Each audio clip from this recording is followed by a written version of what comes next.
حبايبي كل عام وانتم بخير ومبارك عليكم ما تبقى من الشهر. اليوم بنقرقع عليكم قرقعان شيخ ابو مريوم. الله الله بالصفقة والشيلة عاشوا وعاشوا.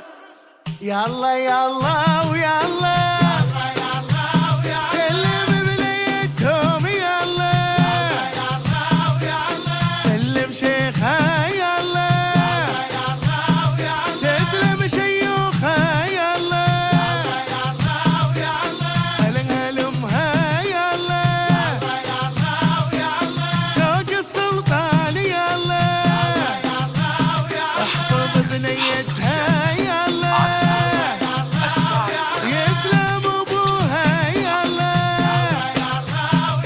احمد ابو مريوم يا الله يا الله نتحفى يا الله خلى الشيخ